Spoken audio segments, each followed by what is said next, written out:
Welcome to Big Blend Radio with your hosts, Lisa and Nancy, editors of BigBlendMagazine.com.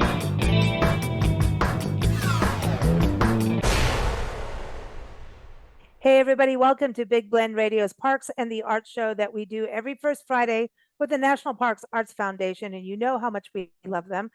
They create these amazing opportunities for artists, musicians, songwriters, filmmakers.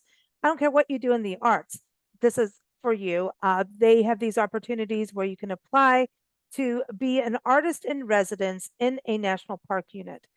Sometimes your lodging is outside, but you are working within a national park unit or sometimes a state park.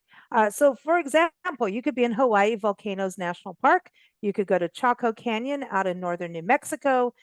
You name it. Dry Tortugas out in Florida. You could have your own private island on Loggerhead Key off grid, and you have to take a buddy with you because you can't be totally alone, and go and create for a month. And it is an amazing program. So check them out at nationalparksartsfoundation.org. But on today's show, we're super excited to welcome Steffen Franz. Steffen is the founder of IDC, and that is, let me get it right, Independent Distribution Collective. I'm so used to just dealing with them, working with them, I should say. They are celebrating 20 years in music marketing, distribution, and event production in San Francisco, but they do work with artists around the country in regards to marketing and distribution. And if you go to the Bay Area, they do a lot of events, and a lot of them are in parks, including Golden Gate, which is part of our National Parks service as well. So I encourage you as a musician to go check out independentdistro.com, and that's DISTRO, independentdistro.com. So welcome, Steffen. How are you? Great, Lisa. Thank you so much for having me. This is so amazing. As somebody who's a park advocate as well as a music guy, it's just always great to be able to tell those two stories kind of in unison.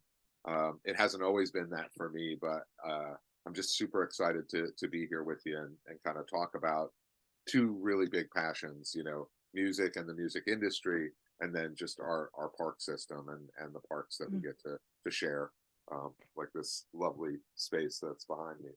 Tell us about that lovely space, the band shell, because that's what I'm friends with you on Facebook, and I'm always like, he's out there again.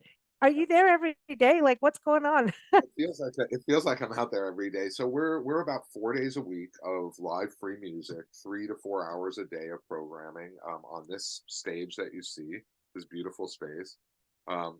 Basically, this stage has always stood as a people's stage for the city. And what's amazing about it, it's been here for 100 and almost 30 years. But in fact, this building, has never charged for shows. Part of the charter of the gift of this building to the city of San Francisco was in effect to say, we can't charge for shows here. And so it's a blessing and a curse to somebody, who's promoting events here, because of course, if you can't charge for tickets, it becomes a challenge at certain times. So that challenge was met in my mind. I met a guy about 3 years ago, Ben Davis, from a nonprofit here in San Francisco called Illuminate the Arts.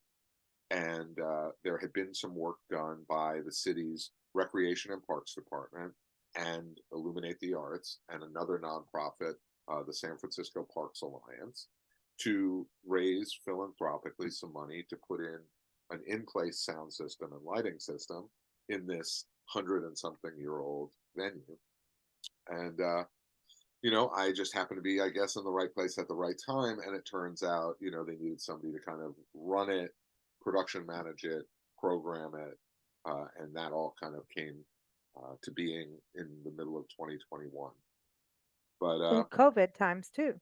Yeah. But my experience with parks, just to kind of give a little groundwork, and I know, we'll talk about a lot of this. Basically my music experience goes back about 40 plus years. I'm 57. So I started working in clubs when I was not old enough to maybe be in those clubs. I started working at CBGB's in 82. No way. That's my kind of first Oh, you might know some of our band friends, the Craven. Oh, not the Cravens. They were something else at that time. I have to go look up their name. You know, But anyway, we could spend like probably do a retro show on, I know we should. We should. what the New York City club scene was like in those days. And, I was very blessed, I'll tell you again, to see bands at a level, even as a 17 or 18-year-old, watching punk rock shows, watching the birth of, hardcore at its, grimiest. But then going out in the street and hearing hip hop or hearing reggae for the first time. It was a time in New York City where kind of anything went. Mm. And during the 80s, I worked at Danceteria, I worked at The World, I worked at Limelight, all of those clubs. And I was really lucky. My first claim to fame is that I was the lighting guy on Jane's Addiction, Nothing Shocking. Oh, wow. And when I tell rock people, they're just like, talk about an iconic first, tour. As it turned out, that wasn't James's first tour. I had actually seen them and done lights for them at Limelight, like maybe 3 or 4 years before that. And it just worked out. They were looking for a lighting guy. I was running lights at a big club and ended up doing their whole first tour, across the country as they go from kind of under the radar, let's call it, to 3 million sold. Wow. And so it was, it was quite a tour. I tell people it was probably the best tour of the 80s, watching them. My GPS is called Jane after Jane says. I remember hearing that song for the first time and just being so brought into what they were doing. And then really, honestly, once you listen to the album, that first album, and even as they grew, just the depth of Perry's songwriting and the willingness and ability for him to take on what we thought like a pop song sounded like. Oh my God. And then the videos that backed it up. Remember the documentary? Holy cow. Yeah. Like that was not something you showed your mother. No, I have a couple, sadly and happily, I have a couple scenes in that, I believe that. No way. You were banned in South Africa when we came out. It was one of the first things I watched. Yeah, it was definitely it was a time where you could create from anywhere your head took you. There was no barriers, I feel like. And I came off of that tour. It was not the greatest end. The band had started to break up a little bit. They were not really talking to each other. But more than that, I didn't really know my role as a technician. And so in the end, I kind of like had too good a time on Jane's Addiction. Nothing shocking is what I tell people. But long story short, I came back to New York. I worked on Wall Street for a couple of years, got back into as a runner. I shouldn't make it sound glorious. From one rat race to the other. I was a runner on the floor of the commodities exchange. Like I definitely went from touring the world with a band that went from 0 to 3 million sold, and then came home and people were like, what did you just do? I'm like, yeah, I did lights for Jane's Addiction. They're like, how are you here? How are you a runner on the floor of the commodities exchange? And I had a relative who, I think we all make deals to try to change our life. And I'm a big proponent, as I know you are, of sometimes you just have to jump, right? Sometimes you just have to say, yep, whatever I was doing, that was great. And I have that memory, but now I have to focus on whatever else. And I thought Wall Street was that. And unfortunately, my cousin got indicted by the CFTC. And once he went away, I was like, yep, I'm out. I'm done. I don't need to be around this anymore. I went back to DJing and working in clubs, and I had DJed for a time at a couple of cool clubs, in the mid 80s. But by the late 80s, I was serious about it. I started buying records and had a crate, and, did all the things that DJs do. And in fact, went from working on Wall Street during the day to like run home, change my clothes, grab my crate, go DJ, come home at 2 o'clock in the morning, shower and be on Wall Street at 7:30 or 8 o'clock. So, that. Can you still do that today? Like, I just want to that's our energies in those days. Yeah. Wow. That's my timeline for sure, is like, I work 18 hours a day, I think, probably. Yeah. Wow. So long story short, I go back to working in clubs, and that was really something that I did extensively in New York City for a long time. And I met my first wife, Brandy, who was a dancer at a club called the Red Zone. And we ended up hanging out and spent a lot of time together, and decided we were going to get married, living in our little Avenue C and 3rd Street studio. And, we just had this dream. And I said, well, where do you want to go on your honeymoon? She said, Maui. And I had been to Hawaii before, and I thought, this is great. You know, this is a great fresh start for our life.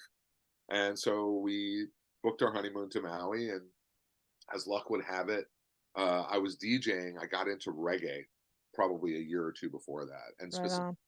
dance hall reggae. So, Mm. you know, when I was working at this club, Red Zone, there were people like Puffy, Sean, Puff Daddy, I don't know what he wants to be called now, who was doing his internship at Uptown Records and threw a party. No way. At Yeah, that so I time, mean, yeah. and house music like David Morales, Frankie Knuckles, rest in peace, like all this amazing music. And they're like, yeah, we're going to do a reggae night. And when I learned what it was, I was like, okay, well, I'm open. You know, I like the Clash, I like you know, Bob and Ziggy and Third World and Steel Pulse. And they were like, no, it's not that at all. It's dance hall reggae. It's hard. It's Shaba. It's Mm. Benson Levy. It's Nicodemus, Cuddy Ranks. I was like, okay. And that place was, I mean, to use the kids' term, it was lit. Like it was a 2,000 person club that 4,000 people tried to get into, because Jamaican music at that time in New York City in the late 80s, early 90s was like the thing. And so, you know, I had that experience of listening and then emulating or trying to understand what they were saying. I think the patois, especially as we got into this dance hall culture, um, here we are in this club and we're singing along, and I need to know what the words mean that we're singing along to. And it wasn't super important to me then in that moment, but when I moved to Hawaii and I started as a DJ there, okay, so yeah, let's hit that.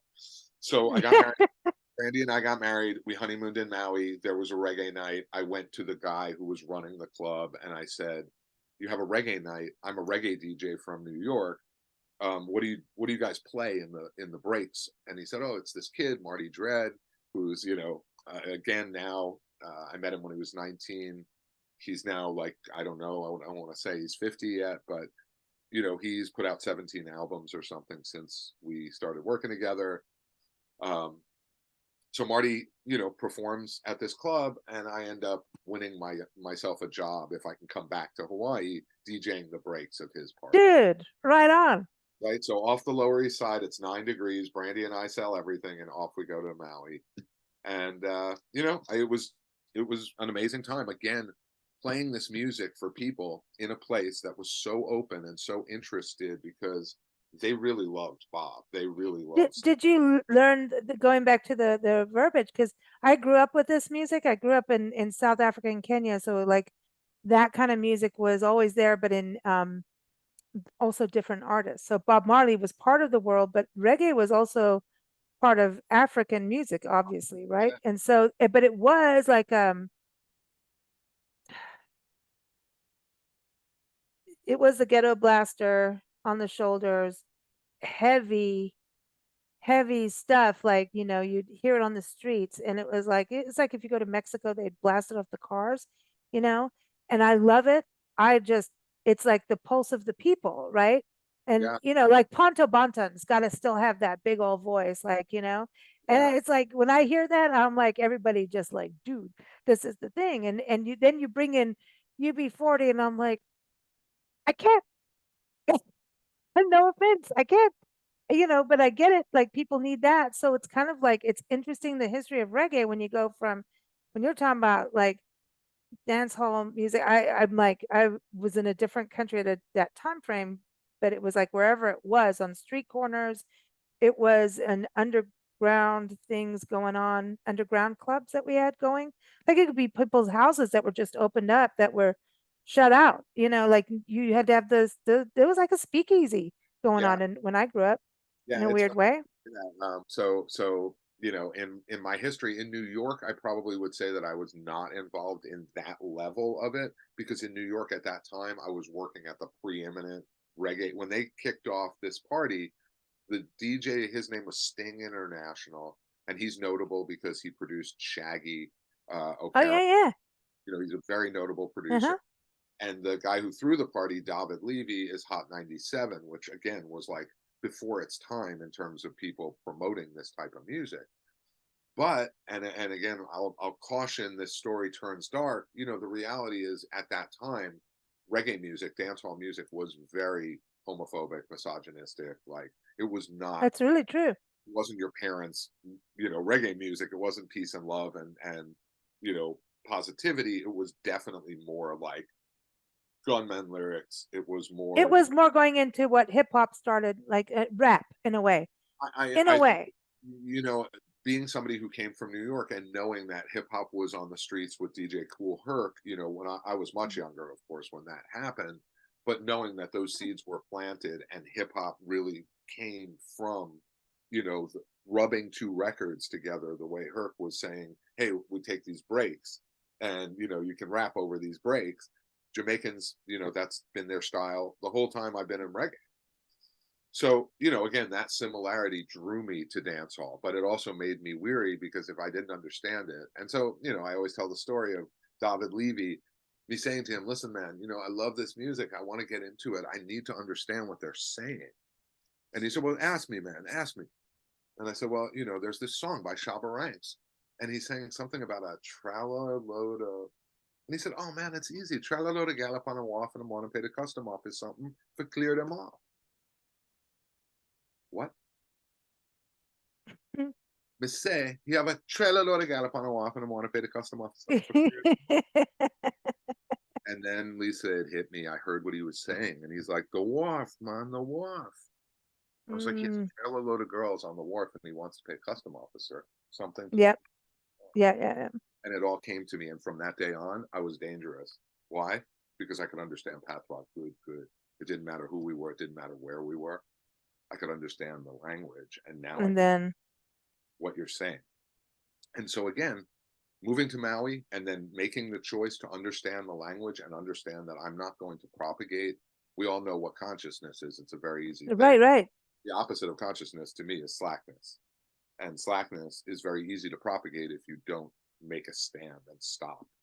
And so for me, when I moved to Maui, it was like, nope, I'm not going to play slackness. I'm only going to play consciousness. You can that's integrity. That's integrity to your belief system. People would say that it's censorship, but I would argue I can put in my time where I want. So no, that's your integrity to your belief system. I mean, I smashed those Slack records, Lisa. I smashed them. I was like, not playing these. I'm not selling them at Amoeba. I'm not, you know, I'm smashing them because I don't want more people to play them. And in the end, again, people play what they want to play. They just know around me, I'm not going to really stand for that. Well, it's kind of like right now, though, we have banned books in certain states where they're even banning Anne Frank. So like, that's different. Right. That's wrong. That's wrong. You do what you want to do. You know what I mean? I'm just not going to be the guy that underwrites it. I'm going to tell you if you have a message and you need a home or you want negative. Yeah. Right. I'm willing to be your support system. There are plenty of people if you want to be. Well, this is why you're on the show today. Number one, you're celebrating 20 years with IDC, but you know, like you and Billy, I got to give Billy James a shout out over at Glass Onion. And, you know, Billy's awesome. Been working with him for years, and that's how I connected with you guys. And every time I see IDC, you know, musician, I go, I already know. I don't think we've turned down anybody from IDC because everyone has some kind of, it's a positive message. Even if there's like some fire, like, okay, look at Anna Carney, right? Carney, like last time she was on our show, hey, she was just on our front cover of Big Weekly Blend, right? And we're looking at this going, here she is full of color and like smiles and I want to do climate change. And she gets on, she's like fiery about it. Like, you know, she's got like, move on with it. Don't be slackers, people, like the slacker, right? Yep. But she's got fire, but she's not putting down, she's motivating, but has a purpose. You know, we've taught people like Donovan planting the leaves. I still love that name, right? Ben Lang has been on. You know, I'm just, you guys have. Oh, pardon the interruption. Now that is like an amalgamation of coolness. Like I love the ska, the reggae, the just rockabilly kind of crazy fun. I want to go to one of their shows big time because they look like fun. They're fun. They're fun. And really, in the end, you know, IDC is trying to be a home to people who don't necessarily, you know, I mean, we'll take that on as its own topic. I think that IDC in itself didn't exist prior to, the late 90s or early 2000s, because there was really only independents and major labels. There wasn't really something that modeled itself the way now. I like to look at us as a big company that represents thousands of artists, but the reality is we started with 8 labels in 30 stores. It was Mm. very humble. So yeah, let's kind of fast forward.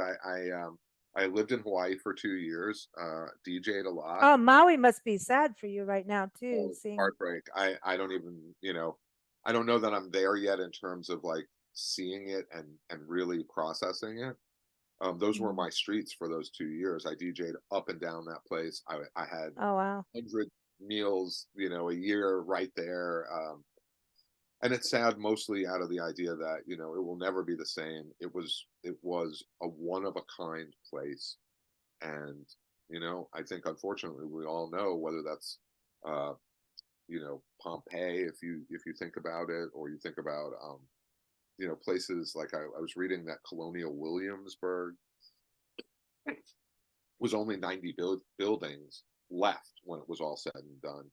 Here, you have a place that's utterly destroyed, and yet the banyan tree, they're seeing some life. There were a couple of places that were stone rather than wood facades, and they made it. And There's so, always some, we went through a lot of fires. We went through right, I know a you guys lot. through some We've fire. been through a lot of them, but I remember it was partway through the fire series that we went through, and um, we lived up in Julian in the mountains, and we used to run hoot night.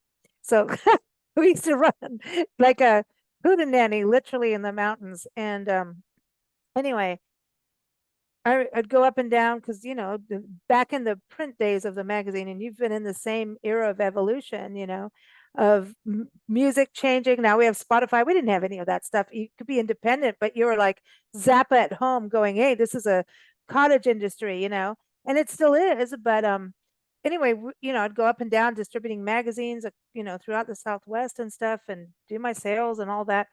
But I'd go down Banner Grade, which goes from the mountains in San Diego, Julian, down into the Enzabrego Desert State Park. And when you come back up the mountain grade, there would be this wisteria growing. And in the spring, this thing would flower. And I'm like, you don't belong here. That's somehow someone you got there. A bird gave it, because wisteria did grow up in the mountains. And we'd have wild lilac, California lilac, all of that. And Banner Grade had burned at this point. And all these plants a few years later came that weren't, haven't bloomed for 20, 30 years. And they needed that fire to happen. But I remember it was the year after the fire. Everyone's still sad, and we're going through all kinds of weird copycat wildfires, all this drama. And I came up the grade. Lo and behold, that wisteria was back and blooming in this dark scape. And I went, holy crap, you're a strong son of a. Yeah, yeah. I mean, And yet listen, my heart was so happy. So you can't, it isn't, there is no all or nothing. It doesn't exist that way when you go back through something like this. it's a circle. I mean, the reality for all of us is, and you can call it the Phoenix analogy, or you can just call it that life comes in cycles, and sometimes those cycles are Mm-hmm. very active. Let's say when you're young, and Mm-hmm. a virtuoso of a violin or a chess player, their cycle has to be super high when they're young. Whereas Mm-hmm. somebody like me, I don't know that I knew my path when I was 17. I knew that running lights in a club was cool, but it wasn't what my destiny was. My destiny came much later, and I don't know that I've even reached it yet. But I think the reality is all of it relates to the cycle. It's all a Mm. cycle of what your life is. To be really frank with you, and certainly again, we could go on a deep dive around this. My mother, who is a huge influence in my life, I tell people I'm a mama's boy. You can see that in like how I live my life when you know me. But the reality is, my mom, took care of me when I was living, working at CB's. I was homeless, at times, Mm. and she took me in when I was not the greatest character in the world, and has watched me become, a mensch, have become a great son. And now she has dementia, and she's in assisted living, and understanding the role of an adult child who has to take care of their parent in this way. And I know so many people now who have those parents in their homes after the pandemic, just trying to take care of them, to give them any sort of joy and life. And so again, I just look at my mom, who was highly educated, taught in the New York City public school system for 40 plus years, and now doesn't really know the year. It's sad. or the It's present. hard. But That's really again, hard. it is her even saying like, hey, she understands that this is the back half, or whatever that Mhm. looks like, knowing full well that she lived her life, that her life was Mm. a certain way, and she was happy with it what it was. And I feel like that as well. I feel like I'm very fulfilled, and I know that we don't have a huge amount of time today, so I do hope that like a few of these discussions will spark a part two of this. Oh, um absolutely. You're always welcome on a show. I do want to get into the music. But this is the thing. It's like I and I like that we're having these discussions because we deal with so many musicians, not just, you obviously coming on shows and things like that, but we've got friends, we've been in the industry too, and with our own band drama, which has been like, that should be its own book, and we don't need to get into yes. crazy stories of people getting arrested. And we didn't, Nancy and I didn't get arrested, but it was close. Um, anyway, there's all kinds of stories, but there is a huge frustration level for the creative arts community. And it's not just in music, it's in books, it's in artists, it's in everything because, okay, so the writer's strike is now over-ish. I say ish because I give an ish to it because who knows what's going to happen, right? We've got AI looming over music. We've got what's happened with streaming, which is a good, bad, and the ugly, right? Bandcamp just got sold, which was like the one place, right? Then during COVID, it was hard and yet good because musicians learn how to stream and do videos and live performances, which are not the same as being in public, as you know, and you run live events. So it's been really difficult, and a lot of musicians do have to have job A, B to be able to do C, which also gives them more creative control to be able to do what they want. And some just go, no, I'm just going for it 100%. Right. So there's a lot of angst of why do I bother, almost like a hopelessness, but I still need to do it because of my creative being. My soul is this, right? And so I love the conversation about who you are because you run IDC, and I want people to understand that basically the music industry, you do have your shysters and you have your non-shysters, and you have ones with consciousness and with who care and care about the art, the craft, the audience, the that there is profitability as much as it can be. I think that's very important right now because basically you look in the history books of musicians, they've been screwed all the way through the 80s and into the 90s and still happening, right? Yep. Yeah. So it's an important thing. And when you think about managers, people get scared, Yeah. all of that kind of stuff. I mean, I think I can speak to that quickly in saying like the music industry is like any other business. The reality is the people who work hard and have a focus and have drive. I mean, I can give you many negative examples of people who say, I don't know why I haven't made it. Why am I not super successful? Well, let's start with where do you want to be? Do you want to be touring nationally?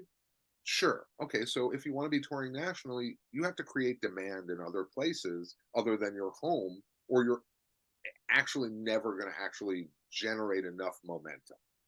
But that all starts for me with being prepared for what the industry is looking for. And again, I don't want to get too deep into it, but how do you compete with somebody who spends time crafting a public press release, making sure their images are good, making sure that their product, their music, streaming, downloading, albums are for sale everywhere? How do you compete as somebody who just kind of says, well, I put it up on SoundCloud and I put it up on Spotify or iTunes and no one's Oh, paying. remember the ad on TV where I think it was UPS that did it. I don't know. I don't want to, or maybe it was the Postal Service. So sorry, do not want to call anyone out. Back in the day when shopping carts first started happening, and Yeah. they said, "Oh, you put it up, and you got 1 million orders, and what are you going to do?" And I'm like, God, why did you have to do that? It doesn't exist.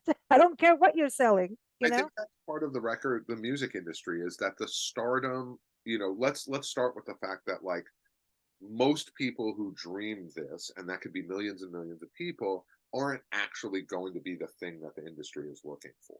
And that's okay. You know, I tell a lot of people who come to me and they're like, I want to be a pop star. It's like, yeah, you're 38 and you know, like you have great music, but like show me somebody else that's like you. That's probably a really good question for your listeners. Can you ally with somebody who's like you that you hear, let's say, on the radio? Right? If you're the next Olivia Rodrigo, that's great, but it doesn't really matter because there's already Olivia Rodrigo. So what are you bringing that's unique? That's a big part of this. What are you doing that's not like everyone else that makes you special or different? Right? We see that with Adele or Lizzo, with different artists of today that have kind of stood out because, you know, they bring something special, not just great songwriting and commitment. The other piece that I'll speak to is knowing the actual things from a business perspective that are expected, like copywriting, right? Protecting your works. We hear in the strike today, you know, today that they're concerned about copyrights and control. Well, I could tell you that 80% of artists I come across don't even really understand the rights. And we could do a whole show on like the business of. Oh, let's do that. We'll do that. I'll definitely come back to you. Maybe in the winter when, you know, things are Yeah. quieter, we can spend an hour on that topic.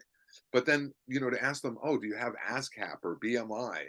You know, they want to get songs in movies and TV, and they don't understand that the mechanism to pay them is ASCAP or BMI publishing. And so, you know, again, it's these elements that concern me because people say, oh, there's no money in the industry. I ask them, you know, and again, I'll make this a very Parksy, you know, statement. Have you ever milked a cow? It's not easy to milk a cow, right? It looks easy. It looks like you just pull the things and you, boom, you milked it. But that's not how it works. You actually have to do it a few times before you become good at it. And so I really speak to the idea that like you have to apply yourself. And we talked about this a little, you know, when it was you and I before we started the recording.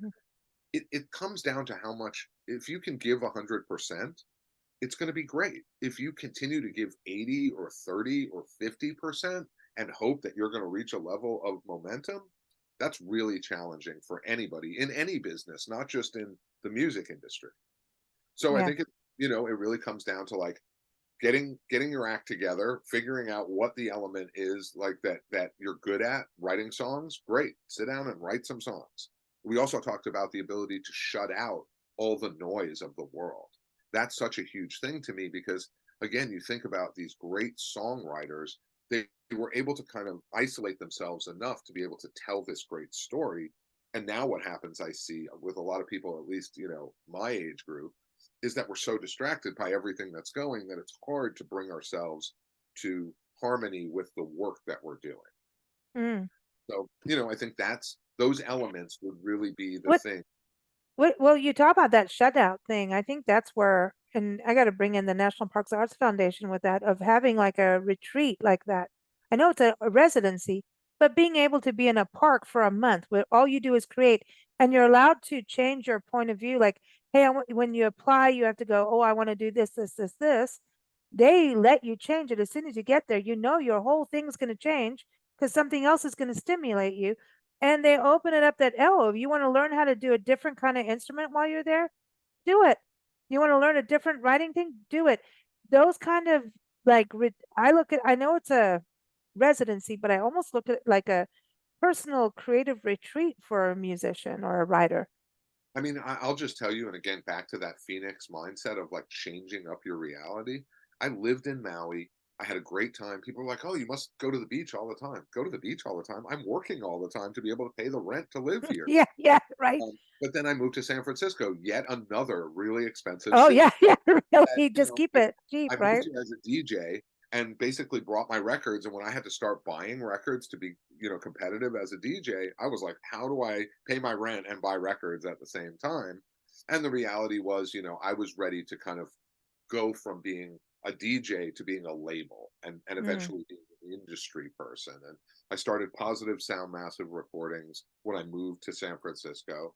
Put out 7.7" my first year, thinking, hey, you know, I got room for plaques everywhere, and none of that happened. I worked with some really notable people in those early days, like Ross Michael and the Sons of Negus. You know, these great like amazing old time Nicodemus. You know, I produced his what turned out to be his final album. But it was reconnecting with a New Yorker, a guy named Rocker T, who was in a band called Skidanks back in the late '80s, who I ended up making a bunch of records with and really helping my label to grow. But you know, again, working with Barrington Levy, produced some stuff with Shinehead, put him out on the road, like really people that were important to the reggae world at that time. I was able to kind of communicate. And then, you know, my second claim to fame happens, which is I become Mixmaster Mike's tour manager in around 1997, 98, just as he becomes the DJ for Beastie Boys. So I toured with him, you know, independently. That's Yeah, wild. that could be a whole nother story too. I got to do a couple years on, you know, Beastie's Hello Nasty World Tour, bunch of Tibetan Freedom concerts. See, but You know, that's a difference. Like they really did do a bunch in regards to, peace and positivity oh yeah, and I mean, I I mean, I got to work with them social justice, 100% in that era of like the Tibetan Freedom concerts, Milarepa, you know, with them really being interested in. And honestly, you know, to circle back, there's some great guys. They actually are some really good people. And really, I have to call out Adam Yauch, rest in peace. Mm, Today, yeah. who would always talk about Joseph Campbell and following your bliss and like, Yeah. and so a lot of the things that I did later on came at the behest of them just going, you know what, bro, do what you do, you worry about everything else later. Do you. And Mm, I think about Yauk being at the top of his game, being this amazing rapper and taking nothing away from, you know, Mike D's musicianship or Adam Horowitz, you know, Ad Rock. no. But Yauk says, I want to be a Oh, film director, makes these amazing videos, and then eventually starts a film production company, Oscilloscope, which has I think he's, before he passes, he wins an Academy Award, or the studio wins an Academy Award for Exit Through the Gift Shop, the Banksy documentary. And I mean, talk about a guy who pivots from, you know, a rapper in the you're allowed to. You're allowed to. You're supposed to. that you're supposed to. And so that's really to circle us back to where this conversation started. You know, San Francisco gave me the opportunity to start fresh. And here I am 25 years later. IDC started with 8 labels and 30 stores with my peoples. These were all my friends and fams that needed help getting their records out. Now we do marketing, we do PR, we do social media Social marketing. media. It's No, it's you guys always like we do an interview and it's like I'm like, they've already got this going. Like, how did you do this that fast? Boom, boom, bam. I mean, it's like, but it's really nice, I think, because we're independent as hell. Like we're holding on to as much and every day, like a podcast, like Stitcher's gone. I'm like, well, screw you. You know what I mean? All these up and downs go and like it's trying to explain, and then all they want to do is put ads on stuff, all this stuff yeah, happens in our world, just like the musicians. And it's like it is about everybody working together and you don't want someone coming on spouting negative stuff because it's like, we have enough of that. Turn on the news. We've got enough politics to feed the negativity realm of the world. We don't yeah. need more. But music is the healing, other than a good glass of wine, you know, I, it music is it. I would say that, and you know, the reality for me is it's family. I have a very small family. I was married to this person, Brandy, as I mentioned. Mm, We got divorced in the mid 2000s, but I've been with somebody for about 20 years, Melissa, who saw the virtue of me writing a business plan, you know, in this very room that I'm talking to you in. And I've never written a business plan before, and I wrote a 40 something pager and handed it to her, and she read it. She took time. She was, you know, willing to give me feedback, and she just said, you know, I said, was it good? And she said, don't show this to anybody. And I said, does it suck? And she said, no, I'll fund it. And so I have to really come back to the idea that somebody seeing that value and that vision in what you're mm. doing now, 19 years later, we've been together for 20 years. IDC is 20 years old. You know, this was all Congrats.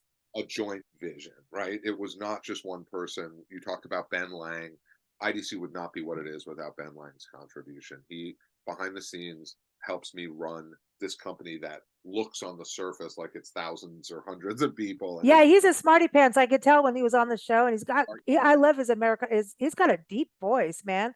yeah, I Dang. mean, he's a very good singer songwriter, but he also is a really good business guy. Yeah. And you never know it to meet him when you first meet him, because he is a really just casual average cat. But that guy's crushing spreadsheets, and has helped me take Oh IDC God. from being cottage to being real. So Yeah.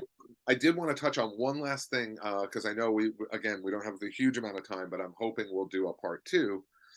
All of this that we're talking about here is about following your bliss. It is all about you as beings, individuals, taking accountability for yourself. I always quote the Blast Master, KRS-One, who said, "You have to get yourself up. You have to get yourself together. You have to stop worrying about all these other people." So I want to touch on the fact that the music industry is great and it's wide and there's lots of things you can do, but the skill set that you get from doing sound or doing lights or learning video, or like you talked about, Zoom, being a master of being able to broadcast yourself, has great value in the event production world. And so, as much as you've heard from me today as like a music industry guy, and I've written a ton of songs, I should say I have 350 compositions registered with ASCAP. I've had about 70 TV placements. See, and so basically, he's not letting people take his rights. Okay, we're gonna do. Right? We're gonna do a show on that for sure, because I know that. Listen, do not mail yourself a letter with No, your. no, Don't no, do it. no. We'll have that. We'll have that We'll show. have that conversation. Yeah, we will. I want you, I want your listeners to really know, believe in yourself, believe in the future. There is a future for you. Relevancy is built on, doing what you love and finding the thing that really harmonizes and moves you forward every day. For me, this has become booking live shows. I book close to. Yeah, we need to talk about San Francisco, because that's I want to just interject there, because San Francisco, I know friends who actually music friends who moved away because it got too thick, and then I don't know what happened, but now like I'm going, no, Steffen's there doing stuff. Come on. So 500 shows a year, I think, Lisa. 500 shows you're producing, and they're mostly in parks. They're almost all exclusively outdoors in parks. Golden Gate Park, Union Square in the middle of downtown San Francisco. No way. A dozen shows there. Jerry Garcia Amphitheater, about to launch this huge program in India Basin Park, which is a brand new park. So yeah, for many years I served on the city's Park Recreation Open Space Advisory Committee, which is civilian oversight of Rec Park. And it gave me a great relationship with the department. As I had mentioned, this gentleman, his name is Ben Davis, who's from Illuminate the Arts. These two entities, Rec Park and Illuminate, have really steered a lot of all of the works that I'm doing now. And in effect have really just, kind of like opened the door. And I think San Francisco has always been a music town, but these two entities, along with a couple other people we're partnered with, we all see music as the healing. We all see music as the way for us all to come together. And San Francisco has just always been home to outdoors. There's something, I mean, as a musician and a singer, Yep. like, okay, I'm one of those who would like to not wear shoes. I want to be as completely free and as possible in performance. See, you go get them. And it's like being outdoors. There's something, our band used to rehearse in a little gazebo in a historic village park in Oceanside, which actually got them people to come in. And we were rehearsing, and so I had to teach the band members not to swear and like whatever. You see where I am, like there's a museum on one So side. is that the gold? That's in Golden Gate. That picture. That's dead in the center of Golden Gate. Music in the music. But okay, so the band shell in Oceanside, where we were, the band shell we performed there. We had like 3,000 people, and it was like, wow, this was cool. And I think it was a free gig. And then we were supposed to. Then somebody wanted us to open for the Everly Brothers, but we were a 7-piece band with congas and all of it. And then they were like a little too loud for the Everly Brothers for the start. So that didn't happen. But we could, the band shell, they wanted to tear it down. And as musicians, I mean, half of the entire show, every song, I was like, you're tearing down history. And every song, I was like, every person who's performed there in history. And it was so important that live music was there to awaken the people that were listening to the music. You can enjoy this music, but it's going to go away for timeshare to be in there and take away a public beach at the same time. So this was the important part of when we talk about parks and utilizing the parks. So, like the band shell, has that band shell ever been in threat in San Francisco, or do No, you think? it's been in Oh, disrepair. It had about 30 years, but some storyline is John Philip Sousa played, opened this venue. Caruso played here in '06. Pavarotti played here in the '50s, wow. '60s. I have heard stories of like, Janice playing acoustic on the front by her, by her lonesome. Nobody knew who she was. A year later, she was on the cover of Rolling Stone. Uh, uh, Jimmy as a sideman for the Isley Brothers. Jerry's second to last gig. Uh, Carlos, Journey, Jefferson Airplane. I could go. I mean, we could do But a whole. that, yeah, but the fact it's being utilized. And it was not for about 30 years until this guy Ben Davis from Illuminate Oh, saw. so that's when it was under disrepair, and Yeah, although I do have to give props, the Golden Gate Park Band has played in this space for like 100 and something years. Uh, what? so they have kept the legacy alive on Sundays during their season. But generally, for a lot of years there was just no other real programming unless you went and booked a show and you spent the money to do quote a free show. Um, Now it's like 3 4 days a week. You just see a mix of locals and tourists and kids. Yeah, I think that's really great for tourists to know too. So, Yeah. which is great for the musicians. So, I mean, San Francisco is one of the most famous cities in the world. So, if Oh, someone comes to a free show, and especially because I'm sorry, but San Francisco ain't that cheap as a traveler. And true. so you want to have a free show somewhere, right? So you go there, but then you're going to take that music home with you, So that's a beauty of that. I mean, it's such a joyful place to stand out there and feel like, there's so many people that have played here. There's been so much history in this particular space. And yet, San Francisco as a whole, whether that be Union Square, which has had, lots of very famous performances, Embarcadero, right down at the waterfront, Oh yeah. U2, Achtung Baby, right, concert shot there in '89. Or Jerry Garcia Amphitheater, which, is home to Jerry Day here and thousands of people. And again, just knowing that like music has been central to what San Francisco is. And Mm. I'll close this interview by saying, San Francisco is a great, I feel like I'm a great brand advocate for my city, but I'll also say, we've spent a lot of years looking back.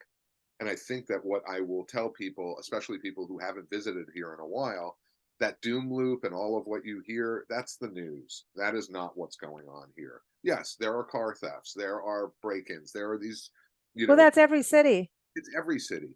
The reality is San Francisco has become a renaissance. There is more music here than you could believe. You walk down the streets, it feels like New Orleans. It feels like, Austin. It feels like a music town.